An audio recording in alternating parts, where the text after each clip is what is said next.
We need to see more women stepping up in municipal politics and federal politics.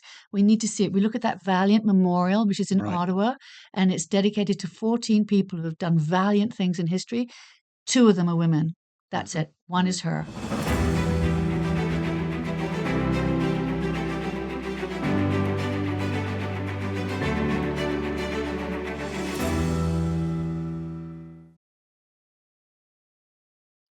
Hello, everyone. Welcome to the Stories of 1812 podcast. My name is Marinus Zaita, and in this series, we talk about the lives of those who lived during that time period, their achievements, their deeds, and in particular, why we need to remember them. We have some very special guests today.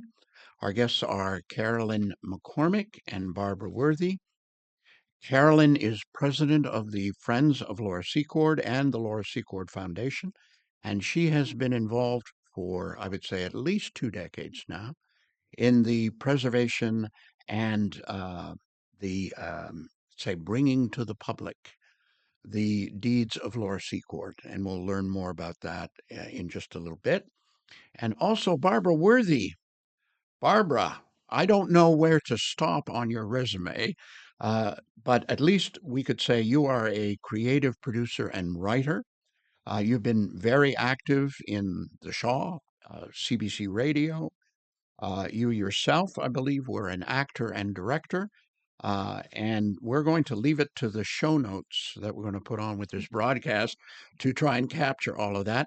I'm also going to mention that you were the recent recipient of the Women in Business Awards last November, and we're all proud of that. We're all very proud of you. You're also to be found at the Niagara-on-the-Lake Museum, and there you are the Community Outreach Coordinator. I think I've got that right. Well, boy, what a topic here. So we talked about this a little bit, and I think what we're going to try and do is tackle the history first. Who is Laura Secord, and what were the deeds that she's most remembered for? So let's start. She was born in the United States in September of 1775. Her father, and the family name was Ingersoll. It wasn't Secord. That's her married name. Her father fought on the side of the Patriots, and he'd been whatever, 5th generation, I think, something like that. But something happened, and he migrated to Canada. So obviously Laura went with him, and it had something to do, I don't know if you have any thoughts on this, but it had something to do with the economic conditions in the United States at the time and the fact that he could get land here. I think that's Yeah, how it started. Yeah, yeah. yeah. I think Thomas Ingersoll was disillusioned after the revolution and how Empire loyalists were being treated and persecuted. Uh, and I guess by a chance meeting with Indian leader Joseph Joseph Brant, Brant. Yeah, yeah. in New York, who told him of the land grants available in Canada and the offer to show him a good uh, uh, property. He was inspired to move his family here. And then he came, I think, in 1795, Yeah. came to Queenston, initially settled there, but then he moved to the Credit River. Yes. But Laura stayed here and in 1797 married James Secord. Well, Thomas positioned his family initially in Queenston, but he went in the attempt to settle the town of Ingersoll, which is now known town of Ingersoll, and on the condition that he bring 40 families. And so he was there for a number of years, but ended up in the credit region of Toronto. Laura remained in Queenston, having met and married James James. Secord. They built a house in St. David's. The first floor of that was a shop, and they had 7 children. Mm-hmm. Eventually. Eventually, right? Yes. Not right Yeah. away, right? Right. Yeah, Right. yeah, But Yeah. I think we Yeah. should also go back a little yeah, bit and just also remind people who don't know mhm, that, I mean, Laura's mother was only 17 when she was born, yeah. and then she died when she was in her early 20s, Mm. and Laura was left raising the kids. Kids, And so yeah. she was already Were they in plucky. Canada at the That time? was in the Yeah, States. yeah, And I think she was yeah, plucky and strong, and she had to yeah, be. yeah, And then she comes up. How old was she when she came here? 20 or About something? yeah, 1920. 1920. Yeah. yeah, So she was already looking after the kids. So it already showed, people then had to just make do. Like women died and her dad married. And I mean, they just needed someone to look after them. But the women just were, they didn't have long lives back then. yeah, yeah. And And well, she ended up having a long life, but She she did. it's a did. She was real predictor unbelievable. of of what she did. It Hmm. is. Right. Yeah. Hmm. So the first thing I think that's memorable uh, was that her husband was in the Lincoln militia and fought at the Battle of Queenston Heights. I think she had escaped to St. David's and then came back after the battle looking for her But he husband. was he was a businessman first. Right, right. So he ran a Uh, business first before he joined up, a- right? Agreed. What I'm trying to do is I'm trying to tap into her heroism. So here she is coming back and all these, let's say, dead bodies, and somehow she finds her husband who is still on the battlefield, So we've I jumped a believe. little ahead, right? Yes. Oh, Because we we've are. kind of Okay. jumped in there a bit. Yeah. But I think With you the jump in war here. Yeah. starting, But with yes, yeah, because she was the living with her Americans. husband. He was a prosperous businessman. They Right. moved, Okay. and to Queenston. And then he joined up, He joined the militia, Hmm. and then we which haven't was a got. Then local. there's the Battle of Yeah. Queenston Heights, Yeah. Hmm. and we should mention the Battle of Queenston Heights, which was so obviously pivotal Right. in the war. But I think we have to like remind everyone that he was a businessman. He Yeah. wasn't a soldier. Okay. Thank you for that. I thank you for that. Where would I be without you guys? Well, Okay. So how did Laura know that her husband had been wounded and was on the battlefield? But she went to get him home, and I think she had someone helping him, uh, helping her and helping him. yes, Yeah. she had, the people in Queenston had fled because the Battle of Queenston Heights was so close. When she came back, she had heard that James had been wounded, and she did go up and was assisted by actually an American soldier to get her, uh, um, get to assist her in getting him back home where he could be helped. So until the next year, then, when we're going to pick up the story, she was nursing him at home. Yes, yeah, He'd had pretty bad injuries, I in think, the shoulder and the shoulder leg, and the leg. Okay, and he suffered from that for the from rest of his for the life. rest of his life. Yeah. And think So about how difficult it must have been yeah, for all the women that went looking for their husbands and sons. I she went up wouldn't be the there, only one. We're and going to get you back to find that. them. How Yeah. she is kind of representative, right, of so many other struggles that women had Oh, and had to yes. cope with. Yeah. Anyway, so fast forward to June, right, of 1813, and all of a sudden these American soldiers are there in her home. They had Yeah, arrived in Queenston. yeah. The area was basically occupied by the Americans at that time. The 13th Infantry did arrive in Queenston, and it was during that time, those few days, that Laura heard somehow, or that there was an attack planned on the British outpost at DeQ House. And And for our listeners, we yes, should maybe explain that's in Beaver Dams, which is near Thorold, Ontario, because we don't know where yes, our yes. listeners are going to be, Mm-hmm. but Mm-hmm. geographically there. Yeah. Now, what she heard that, and what did she resolve to do? Like, what was going through her mind then when she Well, heard that news? they understood that the repercussions of uh, an attack at that British outpost and how it could alter the American influence in the rest of Niagara. Mhm. How she heard that news, or James heard the news, uh, is really probably irrelevant, but it's likely the soldiers were billeted in, obviously, in Queenston, perhaps in their house. Mhm. They heard the news. Many men at that time in the village were off fighting or were prisoners of war. So there weren't a lot of people but that James and Laura, upon hearing this news, could appeal to take that news and warn Fitzgibbon. I think they have So, to also send the picture in that some people won't realize that that like Upper Canada then was under occupation. Yeah, So the Americans had come over, and they actually we were occupied by the Americans for 7 months, 8 months, and that was at the height of the occupation. And so this is when that's why they were billeted there. Like they just came around. The Americans went into any home they wanted. thank you for reminding us. It's not as if they came over the river like they do today and No, visited. no, They they come for dinner. occupied that's right. They occupied the territory.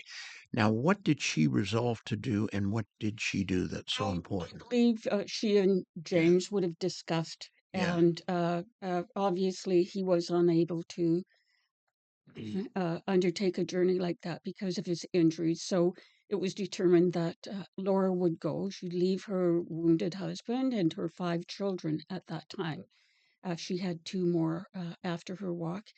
And she would have left. She would uh, uh, know that she would have to stay off the main roads, would have to be in the bush so as not to be noticed by troops in the area. And There were sentries. There were yeah, sentries all over at that Yeah, point. They yeah. were yeah, everywhere. yeah. Well, the sentries, from what I understand, they heard this news. She left. Then the sentries were alerted to not let anybody out of the village. But by this time, she was long gone. But she's long gone, Yeah, right? yeah. Yeah, yeah. And so she made her way along the 32 kilometers, and it would have been difficult. It's not It like was an today. arduous walk. A arduous walk and Yeah, through forests yeah, and yeah, bush and yeah, swamps yeah. and dealing with the many wild animals that could have been present, that were present in the area. Whether she had to deal with them was another thing. And but making that journey and uh, fearing whether she would make it in time Yeah, in order yeah, to be effective with her message, yeah. and whether she'd even make it at all. The dangers of the area and the warriors that were, hiding in the bush. So it would have been quite fearful for her. It was, um, Remembering that even though Yeah. the allies, the indigenous allies, were very much supportive of the British and Canadian troops, but they were still rather daunting. Well, the whole peninsula was guerrilla warfare, Yeah, and Fitzgibbon wasn't liked, I think, at the time, particularly by Serenius Chapin, that Chapin really didn't didn't like him, like him. and Chapin had been Yeah, doing all the plundering and yeah, pillaging, yeah, and yeah. Fitzgibbon didn't like him, That's right. so they were having their little rumble. So she got there, and uh, the first thing that she did was she encountered an Indian camp yeah, it and was. tried to communicate with them that she wanted to be taken to Fitzgibbon. But you pick up the story. Yeah, Yeah, she had probably left around 5 or so in the morning, walked 16, probably 18 hours, yeah. eventually climbing the escarpment and being approached by warriors from an encampment nearby, probably about a mile or so away from the actual DQ house. The Q House. Yes. And, Yeah. it was, we have a wonderful uh, quote of the one of the warriors that met her. And, but it would have been, I don't know who would have been more surprised. They seeing this woman alone at night out in the woods, and Laura realizing, wondering, were these warriors allied with the British or with the Americans? And when they did realize she was a friend with an important message. Yeah. But she didn't freeze up. She was determined to persevere, determined to see Fitzgibbon and give her report. Yes. Yeah. Fortunately, the leader of that encampment was John Norton, who was uh, uh, um, half. Fluent in English. He was Yeah. fluent in English, and Yeah. so they Yeah. took her to him, and they realized she had this important message, and then they escorted her the final distance to Kew House, and where she delivered Her that report. message to Fitzgibbon. Now, this is where it gets interesting because this is where history has taken over and interpreted what happened next. And we'll get there in a second. But from what we know today, Fitzgibbon then raised the alarm. He communicated to Colonel Bishop. So the Canadians, the British, had three camps. One was Colonel Bishop, the other was Major de Heron, right? So he got the word out. There were lots of dragoons there that carried messages like William Hamilton Merritt, and they were ready. But, and this is probably the most important historical fact, the Americans did not come right away. There was a gap. And it wasn't until the evening of the 23rd that the American commander, Borsler, I hope I'm saying that right, set out with 500 men from from Fort George rather, marched the 6 miles to Queenston, Mhm. where I think he stopped, Yes, didn't he? And overnighted there. and then he made sure that nobody was going to leave. Hmm. Ergo, why it was important that Laura got out early. Hmm. Yeah, Yeah, yeah. yeah. Laura, I believe that they were going to be attacking on the 23rd, and there was a diversionary situation where that was deferred then Mhm. to the following day. So at this point, as we said earlier, Laura Secord was long gone, had delivered the message. Scouts were sent out. They Mhm. realized the enemy wasn't coming. John Norton, his contingent, left the area, and but the when the alert came out the next morning on the 24th that the Americans were approaching, um, warriors went out and ambushed them on their way to Fitzgibbon. Right. The morning of the 24th, Yeah. the native scouts, and just for the record, there were 180 Caughnawagas, who were Mohawks from Quebec under Dominic Ducharme, Hmm. and 206 nations under William Johnson Kerr. There were some other ones. They chose to hide in the woods, Hmm. which I think was then known as Beech Woods, Hmm. on the corner of Mountain Road and the north-south road to 12 Mile Creek. Now, it'd be hard for us to find it today, Hmm. although there are some large, I think, flagpoles. And needless to say, the Americans were not successful in that battle, and they surrendered. I think Rick N- Hill comes up. I'm just yeah, checking my notes. your notes. Yeah. Okay.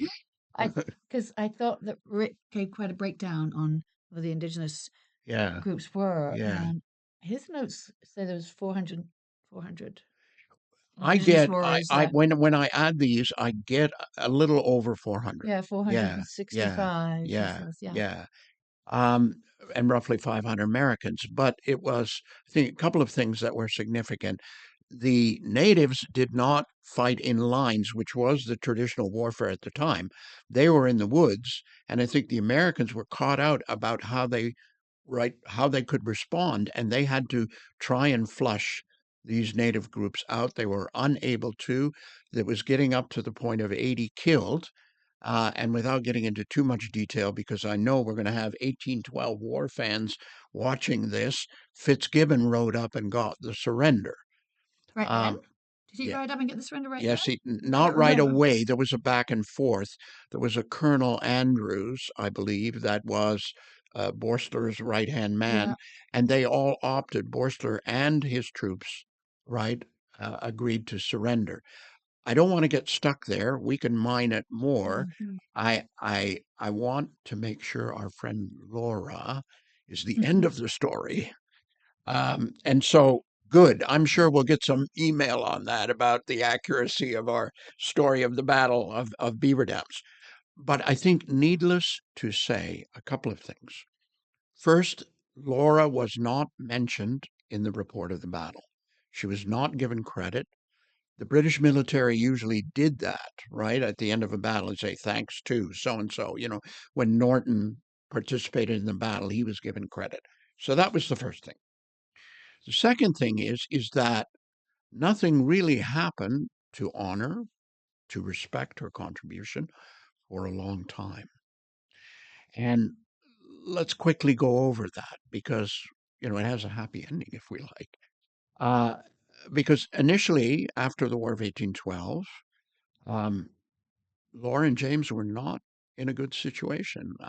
They had, James's pension, but It was tough times. it was tough times. Yeah, they Yeah, were never a very wealthy family, but had lost a lot during the war, as yeah, many did, and they struggled.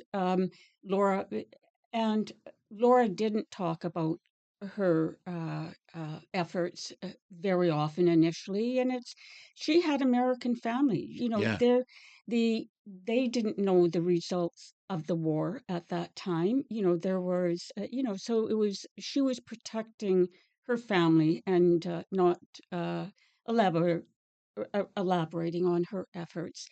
Later in her life, she did mention it and appealed to Lieutenant Fitzgibbon in support of her efforts So because she he was was writing. looking for a That's right. job. That's right. It was mainly that. It wasn't, credit I or don't or want or money. I famous. want a I want job. a job because Yeah, of her economic situation. yeah, And I think And it's important to yeah, remember, as Caroline was saying, mm, is that that period right after, nobody knew what was happening. Well, they didn't have messages and they didn't know what was going on with the war. Nobody yeah, knew that yeah, they were at the last end. Nobody at that when it first happened, they didn't know they were about to be burned. yeah. Nobody knew the great burning was going to happen. Nobody knew after that what was going to happen. And she could have been easily seen as a spy. yeah, The burning of Niagara on The the Lake, burning of Niagara, which like in happened in 1813. 1813 in Yeah, December. yeah, So that, but they would have only known that there was a great risk, there mm, was a great threat. And for the next few decades, yeah, even after the Treaty of Ghent, which officially ended the war, yeah, there was this threat of mm, whether there was going to be an American invasion again. yeah. That's And right. nobody Yeah, really believed it wouldn't happen. yeah, And so, that whole for the early part, the latter part of the 18 to the 1860s, there were a number of things that happened. It was a very disruptive time. That we had the Mackenzie Rebellion, we had the 1837. Fenians. Everything Yeah, kind of happened. So yeah, there was always unrest. So she had reason to stay quiet in the early yeah. years because what if they came over and discovered what she had done Now there was recognition in 1860 way after? when the Prince of Wales, this is the Regency, son of George III, when he came and Son he of heard, yeah, son of son George, of George III, right? Wasn't he? Yeah. yeah, son of Queen Victoria. We're yeah, Wait, gonna hang get on. yes, yeah, we're gonna get stuck. We're yes. gonna get email on this, so maybe we should Yeah, yeah. be careful here. Young Yeah. Albert Oh, yeah. Edward, Right. Prince of Exactly. Wales, arrived in In the area yeah. to, as David Hemming says, to grow him up. And Mm.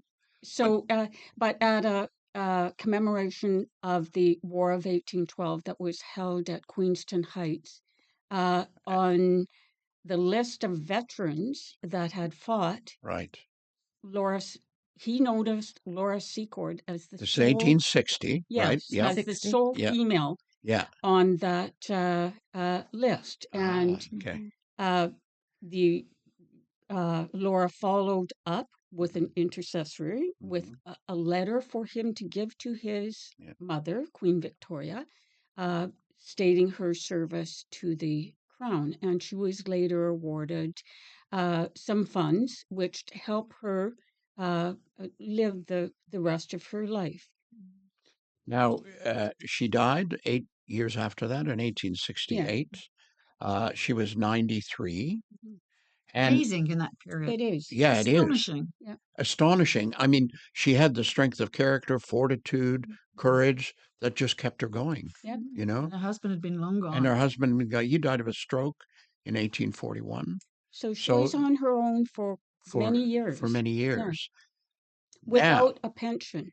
without a pension Yeah. until okay. Then gradually the story comes out. And we get two books, one by Sarah Curzon called The Heroine of 1812, which was written in 1887. And Emma Curry also wrote a book around the turn of the century. But there was some debate. I mean, it kind of got lost a little in history. There was pushback, right? We had, various historians. You get pushback because Yeah, Fitzgibbon didn't want to acknowledge her. yeah. Fitzgibbon didn't acknowledge her for the longest time. No, But so remember all the petitions that he wanted to take. yeah. He wanted to get credit for it, We're and we're he we're going to wasn't get giving there. her. We're going to get there. I just want to pick an example of pushback, two examples of pushback, just for our audience so they understand. First of all, you would say, and you'd be right in saying so, these were male historians, right? One of whom, Ernst Cruikshank, who in 1895 said, scarcely had Mrs. Secord concluded her narrative when Ducharme's scouts, came in. They had encountered the advance guard of the enemy. And the insinuation was that they already knew the enemy was coming and Laura's warning had served no purpose, right? That was initially. Yes, yes. But then, back to Fitzgibbon, you can take it away. Fitzgibbon, first of all, was in a pickle because he took the credit. You know, Merritt wrote that, the Caughnawagas fought the battle, right? The Mohawks got the plunder, and Fitzgibbon got the Fitzgibbon credit. got the credit. I know. Yeah. And that's been thrown around a little because you can't mention somebody's name in wartime because these are records and they do leak out. But he did write one testimony in 1827, which was discovered. You and I talked about Mhm. this, right? Yeah, In and it was really 1959. Yeah, yeah. and it states it was actually found in the archives Hives. by her son, Yeah, Charles, yeah. but it does state, "In consequence of her actions, I, we set out scouts and so on," and thereby verifying that he did receive her message, her warning, and in consequence of that, action was taken in order to prepare. And it also set the timing straight. It also gave dates for when she came. It said there was a delay. It said, Mhm. I sent a message to Bishop. I sent a message to De Heron about the battle. And it made things very clear. Whereas I think the other ones that he wrote in support of her applications for a job, weren't as clear as this one was. Yeah, Yeah, yeah. yeah, But it is therefore now in writing that she did what she did, yeah. and but yeah, and a lot of there was some pushback. Sometimes it's in you know, even in modern times, we only found out about John Norton's journal a number of years ago, Correct. and 1970. yeah, Right. and They were so published. Yeah. a lot of information from the War of 1812 that was unclear Mhm. was then made a little more clear, and it does mention a, a loyal inhabitant providing message in regards to the Battle of Beaver Dam. So, Right. uh, It must have to been the must have been Mm. hard for him to want to give credit to a woman. Here's this soldier, and he wanted to get his own credit. He wanted to get It his, was a boys' club, wasn't it? The yeah, British Army at the but time. that Yeah. was John Yeah. Norton who gave her credit, acknowledged Mm. her credit, and it was interesting when Laura met the warriors late in her journey, and they realized she was a friend. Mhm. They shook her hand, Oh, wow. and what is Yeah. and then 2 days later, a day and a half later, First Nations warriors secured the victory at the Battle of Beaver Dams, Mhm. and so that they had women had were revered in indigenous cultures, and Yeah, the lineage this it was was feminine. That isn't the Yeah. right word. Yes. Matriarchal. Matriarchal. Yes. Yeah. Yeah, Yeah. which we found out in other Yeah. podcasts. And it Yeah. And I, really Yeah, doesn't, yeah. I mean, there could be that they Mm, knew already. That's the mm, controversy, is that they already knew. They knew that Chapin was doing his plundering. They'd already yeah, got back. There'd been an attack. They'd already had a battle where some First Nations were actually in battle with some of the militia, and so the American militia. So there's reasons to believe they might have already sensed and knew, because they would but have known they what was coming up. You can't imagine that the First Nations sitting out there up in they Beaver Dams didn't know what was going on in the yeah. I'm surrounding sure they area. were scouting, They must but have been scouting the day before they went to Queenston under Ducharme. He took under about 20, Duchamp. That's right. 20, and they didn't see anything. And the other factoid, the other little factoid in support of this, I thought, was, and I'm quoting from the 1827 now, the 1827 testimony, which we discovered in 1959, not in 1859 or before. Colonel Borstler, the U.S. commander, in conversation with me, that's Fitzgibbon, confirmed the information communicated to me by Mrs. Secord and accounted for uh, the attempt not having been made on the 23rd of June. So unfortunately, the historical community, and I guess I'm one of them, we don't move until, we see something like that, it was a Yeah, diversionary tactic to yeah, prevent De Heron from going to assist Fitzgibbon, yeah. and that's why the attack on DQ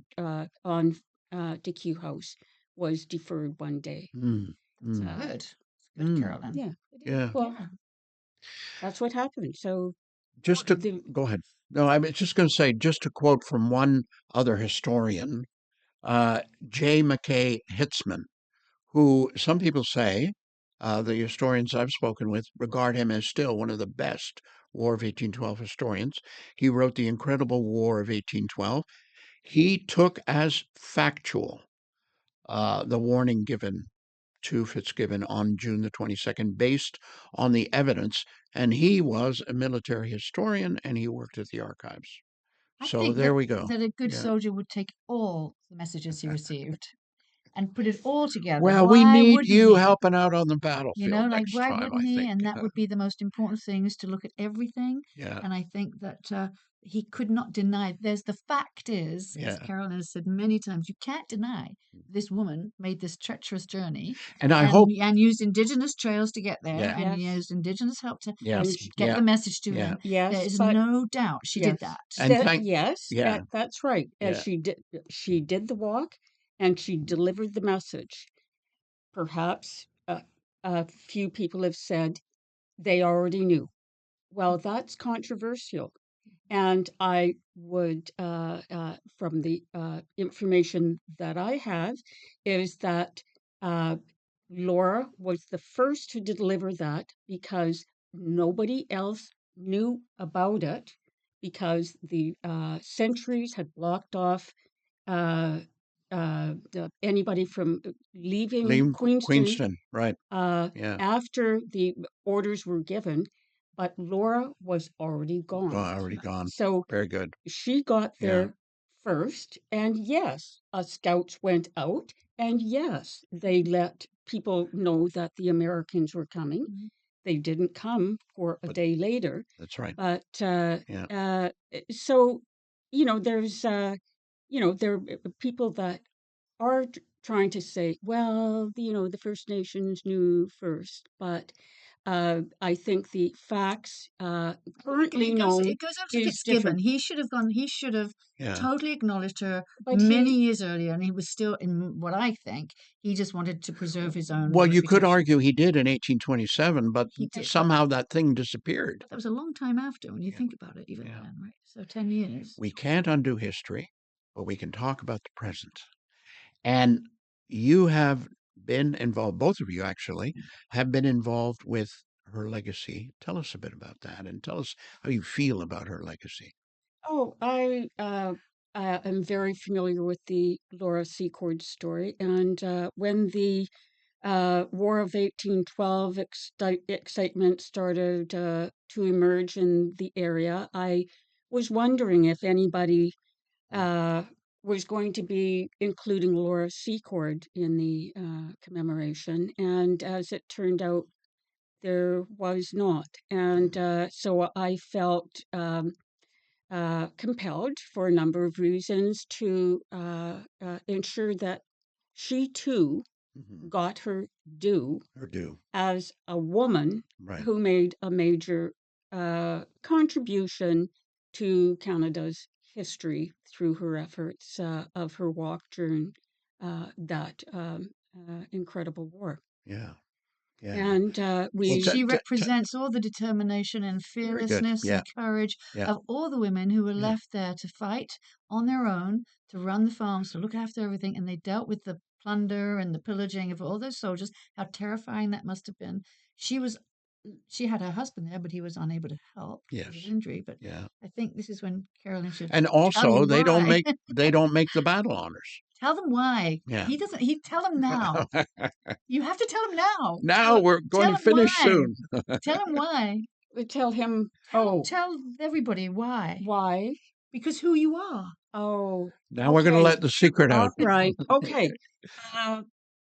I am a descendant of Laura Secord. She was my great great great grandmother, Then and you needed three. Hmm? You needed three. yeah, great great What great if it was grandmother. five? No, great great great grandmother. Okay. Yeah, and uh, and that was why when the War of 1812 commemorations became a big thing in Right. this area, I felt compelled to ensure she was included and be a family burden, sort of. And so we got, I pulled together as many people that I could uh, that had an interest in Laura, that loved Laura. And we thought, well, we'll just have a little walk from, Queenston to DQ In House. commemoration. Yeah. Yeah. Yeah. And little did we realize what Yeah. an enormous um,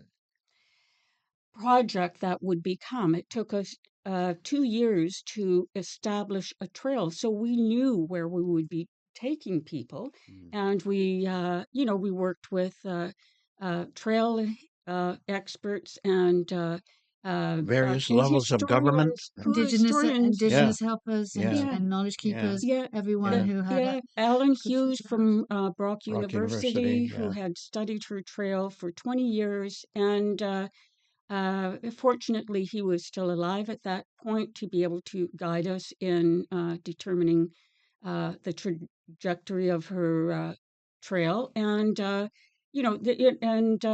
we had many challenges. How are we going to get But people off? I would submit, Mhm. maybe Barbara, you would agree, that isn't the real core of it. The core of it is her story, her courage, her determination, her perseverance in the face of adversity, Yeah. right?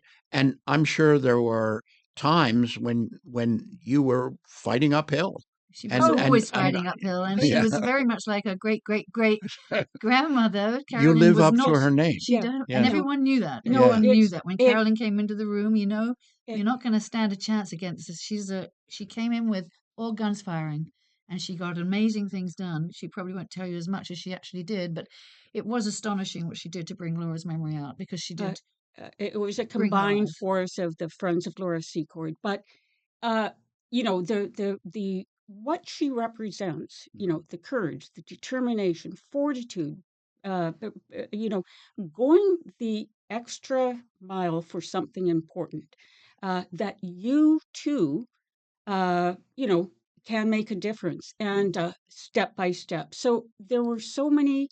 It was her story is so inspiring, and she inspired people all over the country, and and many of them came for her walk, and we love all of them, and many of the have many of them have come back year after year, torturing themselves The walk is because that's divided into stages, yeah, and it's it's a really, very hard. really it's a challenging walk, Yeah, but it you is. can walk different stages of it. There's 5 We should stages, and you maybe can do that. just tell our viewers and listeners, this is the Laura Secord Legacy Trail. Mhm. It runs from the Laura Secord Museum in Laura Queenston. Secord Homestead. Yeah. I'm sorry? Laura Laura Secord Secord Homestead. Homestead. The next stage is In Queenston. Fireman's Park.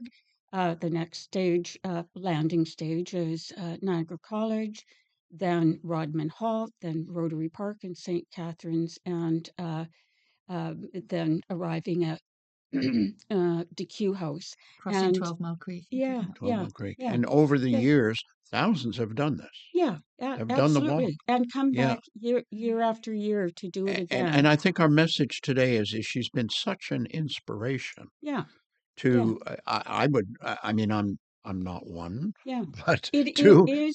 to young women, Yeah, right? it's In that Canada today. what Yeah. she represents, the courage and going the extra mile. It's timeless. It Mhm. appeals today. Many young girls have emailed me saying, "I love Laura Secord," and I.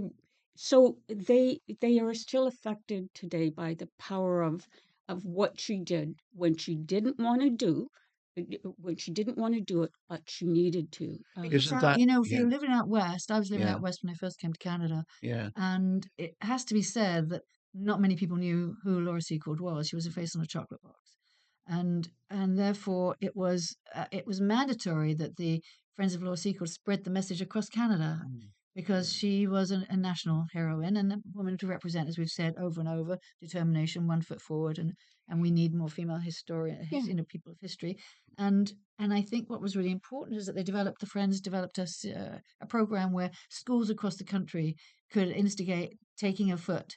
How many feet, how many steps can you take today in your school Yeah. dedicated to Laura? So they were able to bring Laura back into the curriculum Mm. in a much more animated way, which was really important to bring her back yeah, across the country. So she wasn't just a face on a chocolate box. And we Yeah. could talk about the chocolate box, yeah. but she was diminished because of just thinking she was a face on a chocolate box. But she actually, it's a good thing she's Is it? there. Yeah.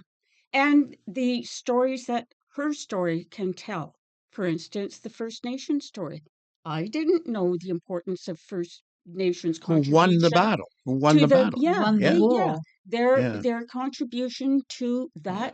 that war Yeah. and to the building of Canada was so crucial. Well, I once you start didn't with know Laura, that. you realize Yes. the other And it was so parties in important there. that, Yeah. and we wanted to acknowledge that remarkable importance. And that's why at the terminus of Laura's Trail at Yeah. DQ House Park, Yeah. we built the First Nations Peace Monument in it, to honor At and Queen Smith. acknowledge Yeah. at DQ House Park. Oh, DQ House Yeah, Park. yeah, Yeah. and to honor and acknowledge the First Nations' remarkable contribution to the defining of this country, and it'll be interpreted so people that are there can listen to the stories about Laura Secord, about First Nations, about the Battle of Beaver Dams, about other women who have gone the extra mile for something important. There were other women that also did many, We're going to incredibly do a brave podcast on things. that as well. Yes, Yeah. And because they it's were. cleared the way for all these other stories. Hmm. Unfortunately, we have to end soon, but I want to give you the last word. Uh, what would you say to leave our listeners and viewers with? Anything come to mind? Well, just that Laura Secord was just one of many, but she represents many of the people in her time and since, especially women who have gone the extra mile for something important for their country or for themselves or for somebody else. Right. And yeah, and that she, will, her legacy will continue to inspire future generations. Great. Barbara, I think you had an additional point you wanted to make about Laura Secord's legacy. I think one of the most important things about Laura Secord's reputation and her memory now is that many women know they can take that one step forward. We need to see more women stepping up in municipal politics and federal politics. We need to see it. We look at that Valiant Memorial, which is in Right. Ottawa, and it's dedicated to 14 people who have done valiant things in history. 2 of them are women. That's it. One is her. I think that it's really important that women know they can do that. So people can, we'll put this in the show notes, but people can reach you at friendsoflaurasecord.com. .com. friendsoflaurasecord.com. Yeah. Thank you, everyone, for joining us. I certainly learned a lot here. Hopefully, you'll stay tuned for further episodes. You can find out more about us on storiesof1812.com. That's our website. And behind the scenes is Jim Valen of Valen Entertainment. Thank you, Jim, for putting all of this together and keeping us on guard. We'll see you next time.